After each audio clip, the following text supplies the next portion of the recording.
Ladies and gentlemen, please help me welcome Mr. Udaya Indrarathne, who will be connecting live with us from Saudi Arabia. Good morning. Um, Thank you very much for the introduction, and may I thank President Mr. Shanta Senarath and President-elect Mr. Dulit Pera for inviting me for this lecture, and also Ashraf Omar, my very good friend, uh, given us a very good insight about entrepreneurship. And so there are no bigger people than Ashraf in my mind in Sri Lanka, who has inspired thousands of people and has given us life lesson on entrepreneurship. So I'll try my best to demonstrate um, what entrepreneurship is all about and what we should do in Sri Lanka, in my opinion. So I start my lecture and of entrepreneurship because today the order today is the resurgence in the new order, and my subject matter given to me is entrepreneurship. So, what is the meaning of entrepreneurship? So, I like to talk a little bit academic. There are 60,000 members of Sri Lanka brains in this audience today, or they're going to record the version. So, I like to talk a bit of theory and practice. Let's look at this in a bit of a scientific approach. Um, the definition of entrepreneurship is the capacity and willingness to undertake a conception, organization, and management of a productive venture while attending risk. And obviously, attending to this business and seeking profits as a reward. That's what entrepreneurship as a definition is. So, the entrepreneurship is the art of turning an idea into a business. That's what entrepreneurship is all about. Well, there's a spirit in entrepreneur. So, we call it entrepreneurial spirit. It is normally characterized by innovation and risk taking.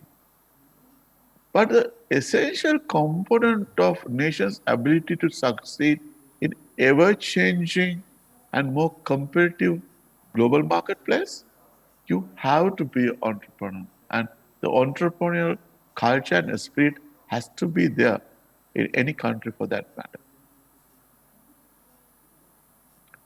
So now let's look at the role of entrepreneurship in economic development of a country. And we can compare, contrast later on what Sri Lanka can learn.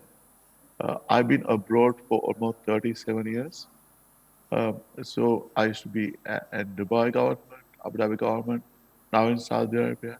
So I learned so much from these great minds, and my endeavor is to share my knowledge and my experience as a very patriotic Sri Lankan. Um, so, um, what I think is the entrepreneurship is one of the most important inputs in the economic development of a country.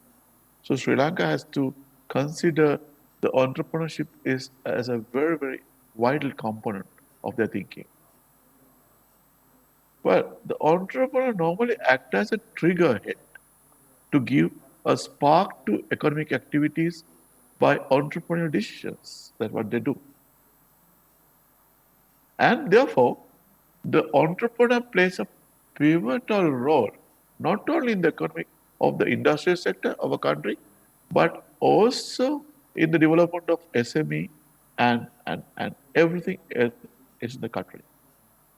That's why it's so very important. In terms of entrepreneurship as a deliverable in economic development, there are at least five things can happen. One is it creates large scale employment opportunities when you guys as entrepreneurs get together and create that synergy environment.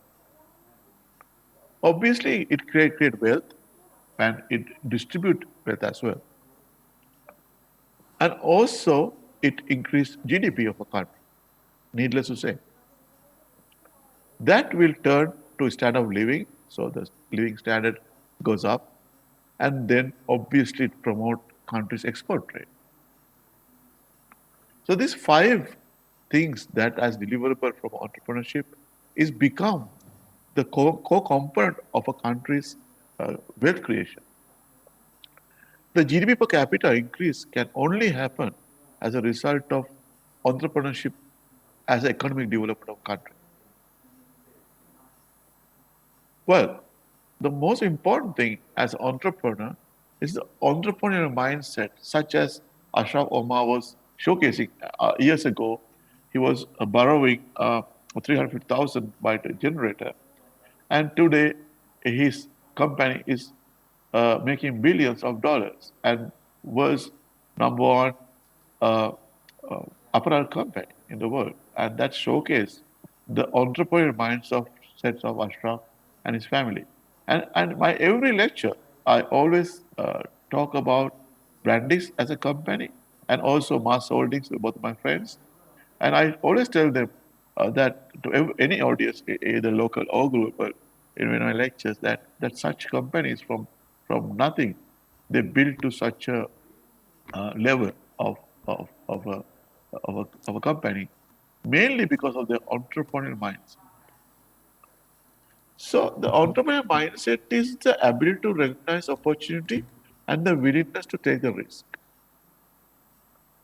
If entrepreneurs use their imagination and creativity, they identify, evaluate, and develop opportunities. That's what Ashraf has done. That's what mass holding Amlins have done, and so on. Entrepreneur normally has a journey, we call entrepreneur's journey. Normally, the first stage we call inspire, that having a realization of awakening, an interest that, okay, I have a dream kind of a idea that I'm thinking this way.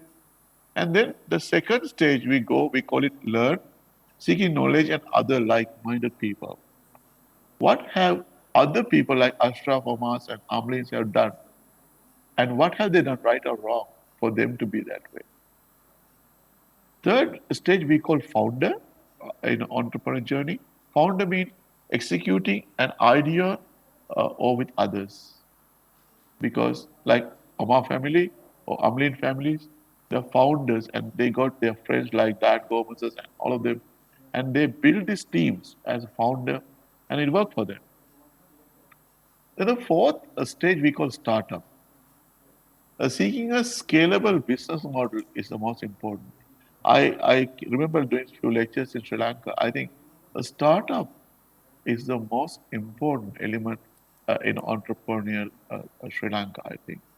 And I think that has to have a lot of improvement. I remember going for a startup Indiaship championship a year ago, and I was coaching the 16 finalists, scale up, and also to select this thing. I felt that one of the main reason of India economic boom is that startup culture they have, kind of innovated in the country. Similarly, I did a lecture for Pegasus, the World Championship startup company, Pegasus Tech Venture in Silicon Valley last year. And similarly, the startup engine is so uh, active, and that is a very reason that those countries are thriving. I think we need Sri Lanka needs a startup championship, and then we'll talk about that bit later on, and it's a very very important. So what happened in an entrepreneur journey? Once you start up, then the next level, which is the fifth level, we call scale up. Scale up means seeking the maximum success of your core mission. How do you scale up? We'll talk about scale up technique little later on. And then the people who scale up then become champions, like Ashraf Mas and Amlins. They become champion in their industry, recognized as a leading organization in their field. Not locally, they're leading in the whole world. So imagine a company who borrowed 300,000 went to DFCC Bank to get a generator today is a low global conglomerate in apparel, and nobody can match them. And that's what I'm talking about. So all of us, that if we can create an entrepreneur journey for our people and create that atmosphere, create that environment in Sri Lanka. Sri Lankans are so very skillful. I have never seen anyone as creative, as skillful as Sri Lankans. What we need is a mechanism and those motivators who need to take the leadership and build this entrepreneurial Sri Lanka. Well, the other thing is that entrepreneurial products exploit opportunity and disrupt behavior. It creates values. And lot of most of the time as academia, we call these are entrepreneurial traits. You can easily find out what are the entrepreneurial traits the people are normally having. And that whoever the successful entrepreneur, if you look at as a case study, you see they are very, very adaptable. This is one of their main trait. And they are very driven. They are driven to a level that you cannot imagine. And they're very ambitious. And obviously, they are very inquisitive. And they search the world, how happened, what happened. And they're very courageous. And they take initiatives. They go to the banks, as Ashraf done, and they don't give up, right? And they have goal orientation. They do it. And also, they are complete. They complete thing. They just don't start and give up. They complete. And they're very, very competitive people. And also, because the productivity has to be there, they create the productivity in a product in that way. And they're self-confident, they're very independent, and they're very passionate what they want to do. Beyond all that is the leadership of that they possess. And I know Ashraf very well. I know the leadership of Ashraf. And these are the people differentiate from the rest of the pack. And and their success story and their character and the traits are very, very evident in their journey where they have reached to that level. So what I'm trying to tell you is that these traits are need to be kind of developed in our people. So as an executive coach, that what we do is that on aspiring CEOs and CEO coaching, we look at these traits and look at if those uh, characteristics or traits are there, and we kind of further develop them. Otherwise, it's very difficult to uh, treat with material if not available. It's like bowling on a concrete wicket. It's very, very difficult because it doesn't seem. So we need to create the environment right for us to thrive, in my opinion. So if the leadership that matters for anything and everything, I like to discuss with you all what is the leadership is then, at least in very concise manner for our entrepreneurial discussion today. And how can the leadership create entrepreneurial culture in Sri Lanka? So the goal of leadership is improvement, really, whether at home, in the company, or in the country. More specifically, establishing widely agreed upon and worthwhile direction for the organization or the country, doing whatever it takes to support people and to move on the directions that they desire, that's leadership. We can go for a discussion a bit later on. In my coaching model, I bring leadership to a company into five kind of components. First, I call a strategic competency. So, the strategic competency is the most uh, important thing for us to understand if we are to build a big company. So, strategy competency is creating the future vision and positioning the company for ongoing success. So, everybody in corporate Sri Lanka or in government sector to understand that the strategy is the key component of anyone's thinking. The second is the execution capabilities. How does building organization systems to deliver results based on the strategy, which is the execution alignment, is the most important. The third is that we need to develop talent, manage talent. Now, motivating, engaging And communicating with employees and people around you is a talent management or talent uh, development thinking that you have. Because you have the strategic competency and you have the execution, but you cannot do that in a company or country unless you have talent management. And then what is most important thing is the talent development which align with the need of the strategy, which is the grooming employees and for the future leadership of the organization and in the country. How do you bring the aligned talent to deliver that strategy and obviously part of the execution capability? The last one I call is personal proficiency, acting with integrity, exercising social and emotional intelligence, making bold decisions, and endangering trust. And again, I go to Ashraf, and Ashraf's personal proficiency is very evident in Sri Lanka. I know Shavendra, the commander of Sri Lanka is my good friend, and he always tells me I was at the COVID strategy and what Ashraf Omar and Amlins and all of them done, and also Akbas, they come forward and they show their personal proficiency and coming forward and give their factories as COVID centers. And I remember speaking to Taib Akbar about very big donation. In fact, I went and given to Prime Minister fund with Taib. So they are always showing a personal proficiency and exercising social responsibility and also uh, such an integrity that you cannot imagine. So these are the five things that you need to build in Sri Lanka, if Sri Lanka to be world class. So let me repeat, it's about strategic competency. The second thing is about execution capability. Third is talent development, then talent management and alignment, and last is a personal proficiency as people.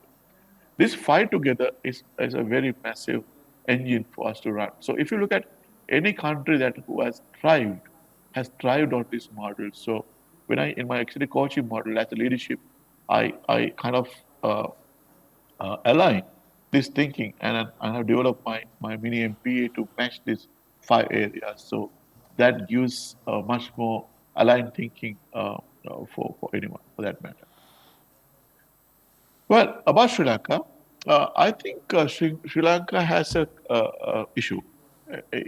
Issue is that there's a huge comparative advantage Sri Lanka has, but we were unable to convert that into a competitive advantage.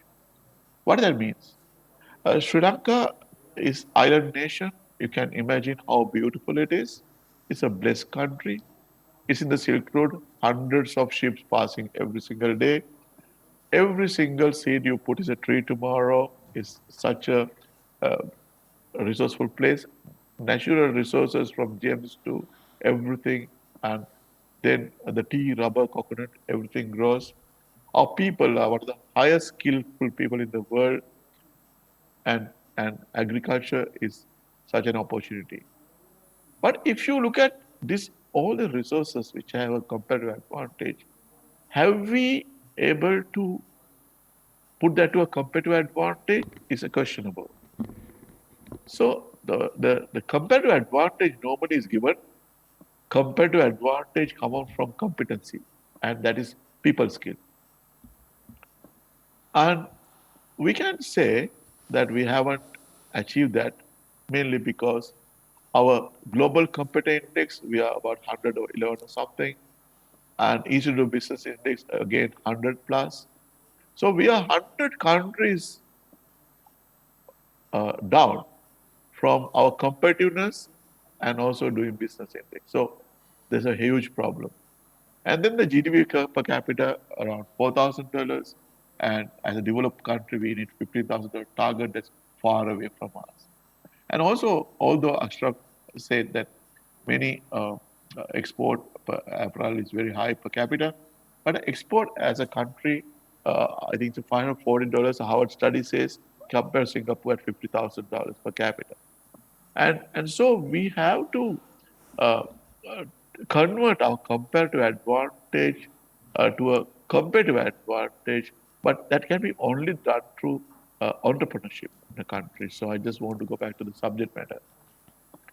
So, what is one of the very good thing is Howard done a study, and they say the reason a lot of company doesn't do very well is that there's a strategic management culture and it's ad hoc culture.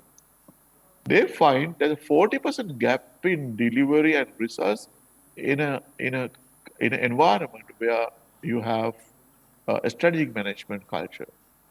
And imagine 40% gap that even pertain to American big companies. So if the 40% is the gap, can we ignore this phenomenon? Is a question. So therefore, I think we cannot ignore the strategic plan of a significance of the strategic planning. So I teach strategic planning in Sorbonne and so on. So I always summarize this. The strategic planning is very simple. It's very future thinking, and it has a strategic intent, and that's what strategic planning of a significance is. And then, what is strategy and what is strategic planning? That's a bit of confusion always. So, the strategy is very simple. It's a method of plan chosen to bring about a desired future, such as achievement of a goal or solution to a problem. That is what a strategy is all about. So, strategy is a plan of action designed to achieve long term objectives. So, without that thinking, it's very difficult to achieve desired results in a cohesive, coherent manner because then it's ad hoc. So, if a strategy is that, strategic planning is an organization process of defining a strategy or direction and making decision in allocating resources to pursue its journey. So by allocating resources to pursue a journey, and that is the strategic planning methodology. So strategy is about making choices, trade-off. It's about deliberately choosing to be different, and that's what Professor Michael Porter always tell us. Howard Professor Michael Porter, as you know, is the strategy guru of this world. He changed most of the dynamics of the strategy in the world. I was fortunate enough to learn from him, and it's a very simple term. Without a strategic environment, it's very difficult to thrive at home or in a company or in a country. So let's look at why corporate strategy and entrepreneurship and corporate strategy is significant then. Corporate strategy or entrepreneurship, it brings the sense and purpose for organization. That's what it does. The essence of corporate strategy, it concerns with basic direction of the future. And normally I break into four areas.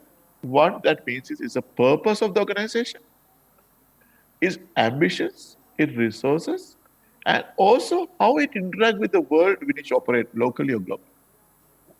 So what happens is when you have a strategic planning environment in a company, it brings a purpose, as I was saying, it brings ambitions, I mean, and it resources, which are talent resources and financial resources, and also your physical resources, and how it interacts with the world which it operates, it's in a plan. So it becomes easy to kind of uh, think right and drive people. So corporate strategy and entrepreneurial environment, it determines the scope of organization activity and country activity for that matter in a manner in which business processes support organization goals. Further, what it does, it set corporate objectives and marketing objectives, short term, medium, long term. So it gives you a corporate objective and a marketing objective aligned. And then it allocate resources to match the corporate objectives and marketing objectives. It establishes expectations for shareholders and to the people who work. And it improves the competitive position, of course, because it's very strategic. Obviously, it adds shareholder value, and then shareholder means owners as well as the people. And the cohesive thinking of each and every employee and the cascading mechanism will come into the picture. And that's the driving engines that which we build in companies. And the companies I work very successfully are masters or champions of this particular thinking. And that's why they are far beyond a lot of companies that we know. And so we need to be really uh, uh, strategic if we are to think this way. Now, with this in mind, as entrepreneur, what we do is to improve our GDP per capita, which is 4,000. So now, uh, just a little bit of academia aside, let's look at the component of GDP. GDP on an expenditure approach has a formula we call Y equals C plus I plus G plus X minus M we call. What does that mean? Is it is composed of C means the total demand of domestic consumption. Domestic consumption, then I means the investment spending by business and households, and then G means government expenditure, and X minus M is a trade deficit, which is a net export or net foreign demand, we call it. Now, as an entrepreneur, you are in all these four areas. So you cannot develop a country without understanding the GDP component at that level. Since this is a professional association of Sri Lanka, where 60,000 members who are brain power Sri Lanka, I think we need to think very, very scientific. We need to think about how can we increase the domestic consumption. Domestic consumption increase very depend on the job creation and high earnings and high corporate performance. So without building a very good entrepreneurship culture, it's very difficult for us to think this way. Then the capital investment. To increase capital investment, you need to bring a foreign direct investment as well as local investment. So you need to get the environment right. And then the government expenditure on strategic projects are very important. And then what is happening with net export? We need to improve our export and reduce imports. And for that, I think what we need to do is we need to go through each export components, each country. Like for example, I studied China. I did maybe you some of you know I did Sri Lanka economic blueprint. I spent 1.5 years doing that in Sri Lanka. So I have studied Sri Lanka model in very depth, and what I found out is that the trade deficit of about $10 billion. I've taken all the imports of each country. I broke into components like China 4.5 billion, and I could see many of these imports that we do from China or India for that matter, we could manufacture in Sri Lanka. And that is the scientific way of reducing the exports, not ad hocly. So that is one of the thinking I brought in my economic blueprint, which I presented to His Excellency President on 21st of February 2020 before I left Sri Lanka. So because of that, my study and my commitment of developing Sri Lanka to other level, I have all the thinking what required to do at least on a paper. So I feel that it's very important as entrepreneurs you get together and build this entrepreneurial culture that will support SMEs and develop, reduce the, increase the exports and then do scientifically reduce the imports by doing that. And that's how you create a increased GDP. Well, I like to talk a little bit a bigger picture because of this, the audience we are having here today. It's all about Sri Lankan entrepreneurs and the top uh, professionals in Sri Lanka. So I like to discuss a little bit more about the economic blueprint I built and the thinking what it was.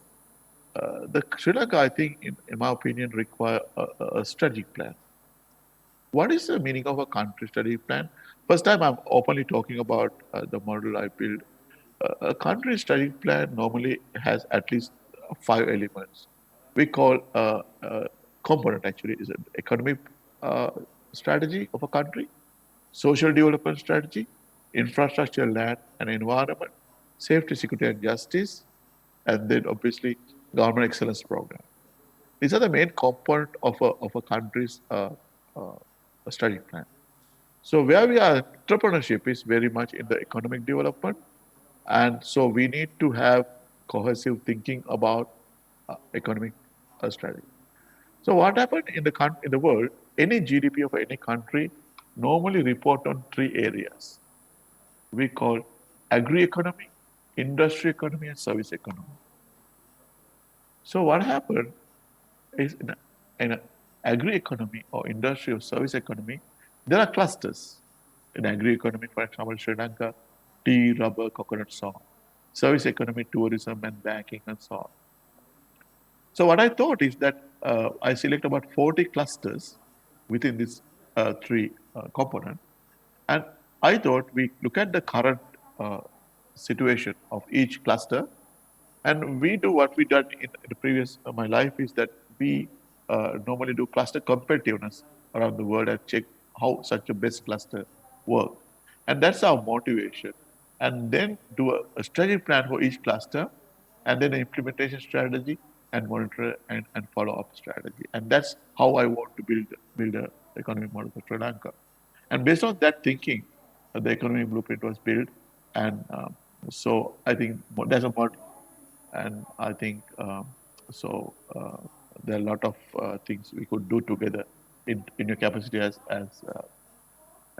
professionals of Sri Lanka. Now, let's look at again entrepreneurship. What happened in a country like Sri Lanka or anywhere in the world, it's the government normally their role is to collect tax and develop the infrastructure and so on. The corporates has to develop the economy in main.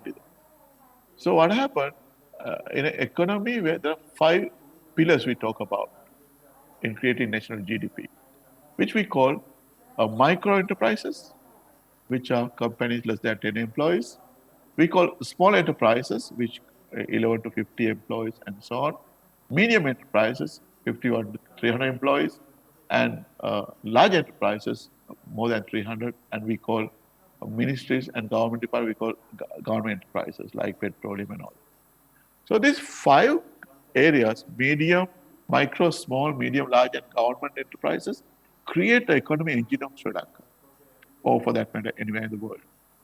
So therefore, SME play a very, very important role in a country because to be a large, it take long time, like Asha or Mars or Brandix and Mars and Akbars and all, it take long time. So our focus on entrepreneur in Sri Lanka should be SME development, in my opinion. So I think Ashraf talk about this bit, but let me explain to you the model I built for Sri Lanka, and on a I think we call Grama Sevakavasam, it's about 30,000 or something like that. I built a model. This model is first what we need, I think, as entrepreneur in Sri Lanka, is an entrepreneur culture.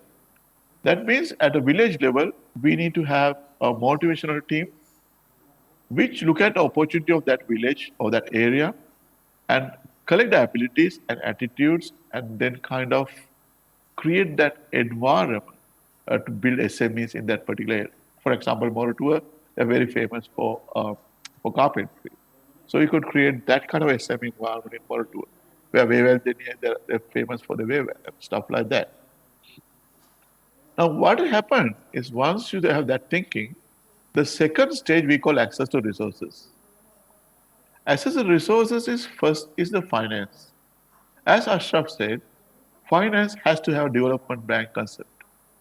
There's a very huge difference between commercial bank and development bank because a commercial bank like to keep your assets as security and provide money. But development bank come behind you and give you a hand and innovate with you and take the risk along. So not having development bank in Sri Lanka is a huge setback for Sri Lanka's entrepreneurial development.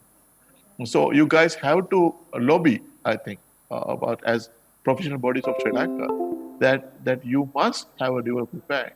Look at Vietnam, look at India, look at Bangladesh, look at China. Every country who developed and had a massive enhancement in their lives because of the development bank concept. So on the access to resources agenda, then you need to have human capital and skill development. and knowledge, technology, and innovation around that, and obviously the energy to create this kind of a asset research environment. Now, the third area, once you create first the motivation, second is the access to resources, third is access to markets. Those people in villages, they don't have idea, or they're lacking idea how to put their product to markets, local markets or international markets. So you need to create a trade and investment strategy and domestic and global demand conditions for them to thrive. Otherwise, there's no point, right? And then the last is the institutional and regulatory framework. How do you create this legal framework and public governance and competition and so on around it? So as entrepreneurial lecture today, I think I very much highlighting the SME model I built for Sri Lanka. This require thinking in the classes I talk about. I think from there you can launch Sri Lanka's economic strategy, and I think I'm very confident this can be done by us. So this is the way about. But one of the biggest problem in this endeavor is also about Sri Lankan graduates output and so on. In my study, I found out in Sri Lanka there are about 360,000 childbirths in Sri Lanka each year, and only about 28,000 graduates are coming out of the 360,000, which is about 8% of child birth in Sri Lanka become a graduate. That means 92% of children denied a degree. That skill level is required on entrepreneur in Sri Lanka because it's a very, very important aspect. So what I did was I look at what level they are dropping out at O level, A levels, and so on. And what is more alarming is that the 28,000 graduates, there are 13,000 of them are art graduates, which learn about art and geography and all that, which not much, I mean, although we respect that, it is not very commercially viable in terms of delivery. And then the science and engineering and medicines are very little. And then I look at that in a global perspective with other countries like Indonesia, Malaysia, and UK, etc., all about 30% graduate output. So that tells you a story that we have to somehow create an education strategy parallel to entrepreneurship if we are to build that talent, because without such talent, it's very difficult for us to create GDP per capita $50,000, because on a low level of education, no country can thrive. And that's why the key uh, performance indicator of a country should be also the graduate output of the country. So more graduates you bring about, and also vocational training at a highest level, such as TAFE, Australia, and all that. So we need that kind of a mindset for us to change the entrepreneurial uh, Sri Lanka. Well, I always teach models. I think as entrepreneurship, everyone should go to the business model canvas thinking, which was developed recently. So I think what you need to do is all. I also feel that Sri Lanka a little bit shy. A lot of companies are using the strategic tools, where other part of the world they very much use strategic tools very effectively. So business model canvas thinking for every company, every corporate is, I think, very important. What is business model canvas? Is putting your thinking to a paper and put it in front of your company wall where people can understand. Normally, it has 8 areas of a thinking. One is the key customers, who are your key customers are. The second is the customer challenges, describing what customer challenges are, so people can see, and the value proposition and our products and services that will help your key customers. You can Google the business model canvas. Every big company in the world, they use it nowadays, and that's very evident of what they want to do. The first is the channel of distribution. How do they distribute and reach their customers is, and then the fifth one is a competitive advantage. How do they intend to create competitive advantage, that means competitive advantage over the others? And then obviously the capital requirement of that journey and future current and cost, and then the revenue streams and from where the revenues come. So it gives you a clear picture for everyone if you use the business model canvas. I think I'm running short of time a little bit, so I want to tell you there are four types of business growth in the world, anywhere. We call organic business growth, which grow naturally company like 1% plus minus growth. This time is losing and all that. This is like very lethargic system. Second, we call scale up internal business growth, massive internal business growth we do, and that's where entrepreneurship is very, very important. And then the third one, we go for partnership, merger acquisitions, and joint ventures. And then the fourth one, be adding startups. So what happens is there are only four thinking. If any business growth as an entrepreneur, you can. So unless you think this way, how will we grow our company or the country? And there are only four areas. One is organic business growth. Are we going to be lethargic, which we don't want? We cannot reach the goals we aspire. Then how do you scale up as an internal business growth massively? And then how you bring merger acquisitions and joint venture thinking? And how can we add startup to our current business and grow as entrepreneurs and build the Sri Lanka economy to other level is very key. So while you're doing that study business growth, I think there are key focus area building competitive advantage as entrepreneurs. I think you need to think about the sales growth. You need to think about the quality like Ashraf Omas and Brandix and Mas are thinking about, and customer satisfaction, profit maximization, the employee capabilities, and product focus, and obviously to develop new products, new market development. You know, for example, I know what Sri Lankan company, I think Mas developed this time the some of the swimwear, or I can't remember what it was for the Olympics. That is the new innovations they brought, and then with the diversification and all that. So I think it's a very very important thing that we learn all that thing for it. And beyond everything else, we need to plan for 5 or 10 years down the line. Every year we need to see how we're going to go about this.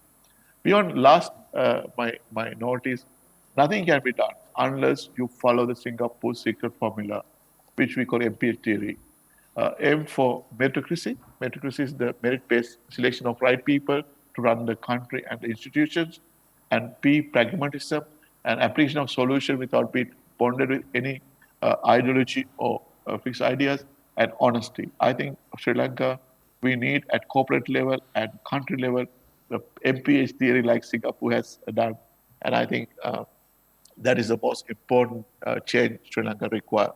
And I wish all the very best to everyone.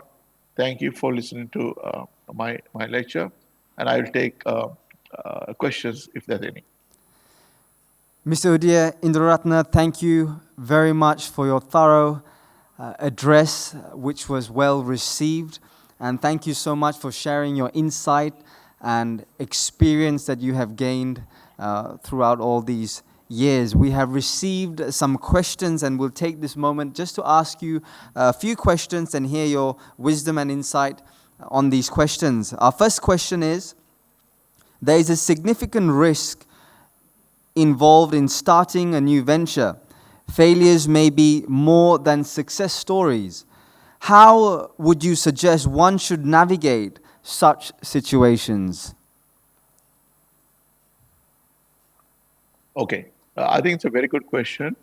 So this is a startup, right? So what we call startup and investor pitch, which actually is a good question, and I teach this as one of my passionate subjects. So what happened?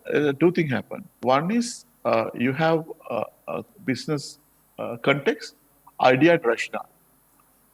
Now, a context, idea, and rationale to create to a financial viable results is difficult unless you think right, because there's a goal, an objective. So what they have to do first is to do a market analysis. Market analysis means the target market, market size, market growth, market profitability, market trends, and so on. Then they have to study the competitor analysis, competitor identification, competitor comparison, competitor positioning, competitor ranking, and all these findings. If you don't do this, it's a problem. Then you have to have a marketing plan, which at least on the 4P, at least product, price, place, promotion. I do the 10P theory. And then there's an organizational plan, which is a talent development required to run this company, and the financial plan, which has a setup cost, startup capital, P&L, cash flow, balance sheet, and all the ratio analysis, and an action plan. So what happens is, at least if you can apply this thinking to a startup and put plans together and do all this checking, the likelihood you failing is very difficult, unless also you need to have the traits I talked about before. So, and also the other thing is, unless you can pitch an investor to the right size of money for investment, for example, investment that require 10 million, require 10 million. You can't start with 1 million, do the same thing you want to do because the engine is not big enough. So for that, you need to have an investor pitch technique. How do you attract an investor with a very bright idea of having a context, idea, and rationale? How do you sell that idea? So that's called investor pitch, right? So a lot of people, what happened is they, with the least capital, they're trying to do a bigger business that they can't handle, and they don't pitch the investor right. And also, when they do the startup, they are not going through the market analysis, company analysis, and marketing plan, organizational plan, and a financial plan in a cohesive way. That could create a problem. So this is how I can describe. Many thanks, Mr. Udaya. We have another question, which is, what do you think are the key drawbacks for development of entrepreneurship in Sri Lanka?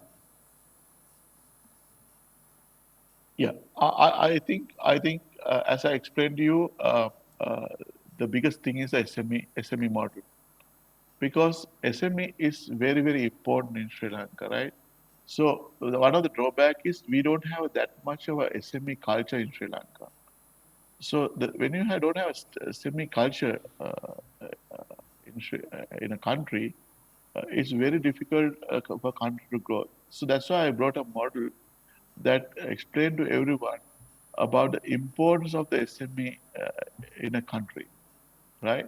Now, what happened? One more thing, a very good question. You can have an inspirational and a winning mind as a SME development. But if you don't have the intellectual stimulation as a strategic approach, right? And if you don't develop the talent that required to take to that journey, and the idealized information and transformation did not happen. So what happened to me in Sri Lanka, don't get me wrong for the question, if the right leadership is not coming to the companies or wherever, I don't know wherever it is, which they cannot do the intellectual stimulation themselves. Need to have the capability of doing intellectual stimulation and coaching in your company, develop the talent and study competency and execution capability, and for them to become the transformative, result oriented. So if the meritocracy is not applied, if the right people are not getting the right job, it's very unlikely to change the game, right? So to be honest with you, we have to start from meritocracy part, where the right people get right jobs, which they have the talent to do the intellectual stimulation, and also the inspiring the people around them as a proficiency for them to deal with every situation. And that's the only way, right? There's no shortcut to this. Thank you, if that answers your question. Yes, sir. Thank you very much. We have one more question, sir, which is, do you think the banking and financial service sector in Sri Lanka has created a conducive environment for entrepreneurs to be groomed and nurtured in our country? If so, what are those areas where there is support? If not, what are those key areas that need improvement? Yeah, I think as Ashraf said, he wanted to borrow 350,000. He went to DFCC bank or whatever the bank, and they asked for security, right? So now what happened? If you're an entrepreneur, if you're a startup, if you go to a bank is not going to lend you money or without a security. And so you have a very bright idea, but you cannot get a loan and you can't start up as a result. So imagine how many people had ideas and never took off. So now what happened? At that interest rate now has reduced, obviously, sometimes I remember 16, 18%, which on startup can survive. So that's why I said before, the development bank concept has to come in. Development bank is lending money and become a part of the investor and give you that all that technology and enhancement and the knowledge transfer for them to be successful in the business. So when you don't have a development bank in Sri Lanka, so the entrepreneurial culture and SME will not kick off. They're a huge problem. So that's why I told in my lecture before, as a professional organization of Sri Lanka, 60,000 of you need to lobby to the government and so on to start with the investment bank, sorry, development bank, for them to align with the corporate and with the SMEs and entrepreneurship. So now to answer your question, the banks are doing a job as a CEO or bank manager.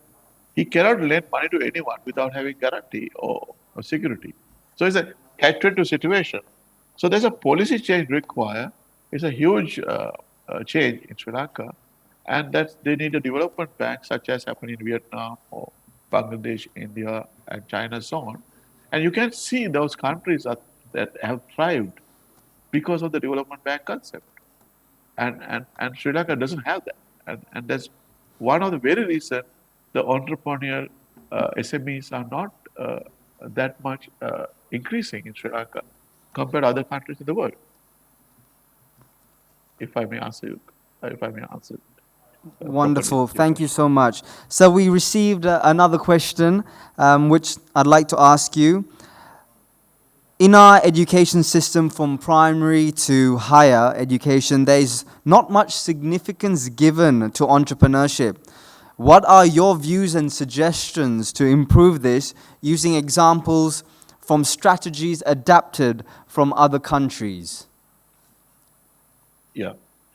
See what happened in our education system is totally outdated. I think we have art stream, we have commerce stream, we have science stream, we have engineering stream, and we have medicine stream. So that is the streams that is maybe established, I think, 50 years ago. World has changed so much, right? So now, if you are an entrepreneur, I went to a lecture to Green University, and it was an entrepreneur day of Sri Lanka that day, and I saw 600 students that are learning entrepreneurship in the Green University of Colombo. So that is a very good start. I think it has to spread to the other universities as well, because what happened at the age of maybe 22, 23, you come out, you learn art as a degree, you have commerce and science and so on, but our curriculum is not maybe matching the need of this world today, and therefore we may be behind of the system. Again, you require policy change. What we need to do, I think, is to see where the world is heading, what are the opportunities are, and benchmark best practices of other countries like, okay, say Switzerland, Australia, and UK and all. The vocational training standards are very high, and Canada for that matter. So they match almost the university level of education on a vocational training. And I think German tech was a very good example. I think not that active now. You can see around the world, our German tech people have got places because of the very high quality vocational training. So I think we need to think again. We need to see what are the talent that the world needs, and we need to build that talent in Sri Lanka through our education system. But if you are self-centered and this is what we have, and if you know the whole world, what they demand, and as Ashraf said, we have 1 million housemates. And this is not what we want. We want IT professionals, uh, professors, doctors, engineers in millions in the world, right? So if you only produce 1,200 doctors a year, 1,600 engineers a year, and where is the matching to the global demand? You are not creating demand. And that's why I addressed this way before. Unless you really analyze the entire Sri Lanka from ground level, which I did actually for my blueprint, And then you build from zero level a new thinking for us to create all this cohesive, coherent thinking. I think it's very important. If I did answer your question.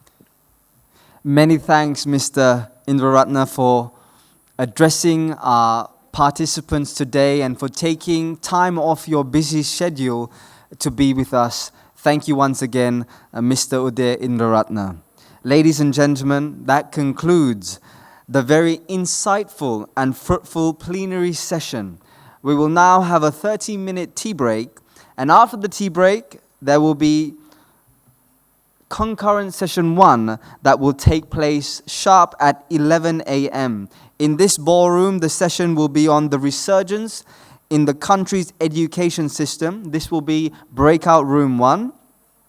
And the session in the Lotus Room 2, breakout room 2, will be on the imperatives for sustainable economic development.